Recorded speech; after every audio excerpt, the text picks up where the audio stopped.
Hello, my name is Legін. I'm the ninth grade student of Lyceum 11 of the Kam'янський Council, and today I would like to present our work, the topic of which is semantic categories of organoleptics in modern English language gastronomic discourse based on English-speaking food bloggers.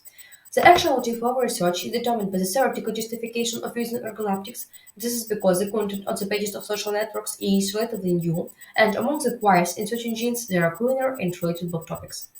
The subject of the research is the text commentary of modern food bloggers such as Jamie Oliver, Nigel Lawson, and Gordon Ramsay during the preparation of dishes. And the object of the research is the linguistic aspect of culinary and food blogging. The aims of our research were to uncover the typical features of organoleptics in English language gastronomic discourse and to analyze organoleptics as means of expressing the taste and visual qualities of food in English language. In our research, we used some methods, the most important of which were methods of system analysis, which allowed us to look at the gastronomic discourse and organoleptics as a system, methods of synthesis, which allowed us to choose the most appropriate organoleptics for our research, and methods of identification, which allowed us to analyze the level of effectiveness of using organoleptics in English language. The task of our research were to uncover the typical features of organoleptics in English language gastronomic discourse, to identify the main trends in the development and spread English language gastronomic discourse, to determine the theoretical justification of using organoleptics in English language, and to analyze the level of effectiveness of using organoleptics in English language gastronomic discourse. The scientific knowledge is determined by the research materials, since the scientific focus is on the post of modern food bloggers on the pages of social networks. During analyzing some popular food blogs, I studied some kinds of adjectives. All adjectives that were appropriate for our research are divided into 4 different categories, such as odorants, which we use in order to market the products, gustatives, which can help us to describe the taste of the dish, adjectives, which we use in order to describe the texture of the dish, and colorants, which we use in order to describe the color of the dish. In the first column, you can see 2 examples of odorants. The odorant garlic, which was used by Nigel Lawson, can help us to market the product which has some parts of garlic, for example, the garlic sauce. The odorant cherry, which was used by Jamie Oliver, can help us to market the product which has some parts of cherry, for example, the cherry juice. The gustative silky, which was used by Jamie Oliver, can help us to describe the taste of the dish, as usual, some soup or sauces.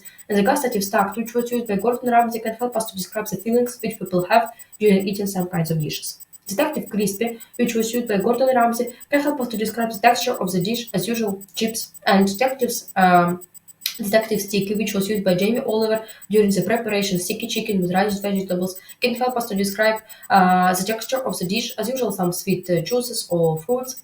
And the colorant pumpkin, which was used by Jamie Oliver, can help us to describe the bright shade of yellow. And during preparation, the raspberry malva dessert, Gordon Ramsay used the colorant raspberry, which can help us to describe a bright shade of pink. On the next slide, you can see also some examples. The odorant grape, which was used by Jamie Oliver, can help us to market the product which has some parts of grape, for example, the grape vinegar. The odorant corn, which was used by Gordon Ramsay, can help us to market the product which has some parts of corn, for example, the corn flour. The gustative switches, which was used by Jamie Oliver, can help us to describe the taste of the dish, which is sweet, and the gustative salted, which was used by Jamie Oliver, can help us to describe the taste of the dish, which is too salty. The detective fluffy, which was used by Gordon Ramsay, can help us to describe the texture of the dish, for example, bread or some kinds of desserts. And detective roast, which was used by Nigel Lawson, can help us to describe the texture of the dish, which was fried. The colorant pistachio, which was used by Gordon Ramsay during the preparation of pistachio parfait, can help us to describe a light shade of green. And the colorant lime, which was used by Nigel Lawson, can help us to describe a bright shade of green. Consequently, I studied 63 different organoleptics, among which are 25 odorants, 21 colorants, 10 adjectives, and 7 gustatives. I can say that the main function of organoleptics is to characterize the color, texture, smell, taste, or visual presentation of a dish, and organoleptics enrich the presentation of information, making it clearer, more brighter, and understandable for people. They also assist in providing a more detailed and distinctive description of the cooking process or the components of the dish. And the results of such research can be useful during studying some kinds of topics such as food and drinks in the English language, and also during filming some TV shows related to the topic of cooking and food blogging, or during writing the menu for some kinds of establishment. So that's all for now. Thank you for attention.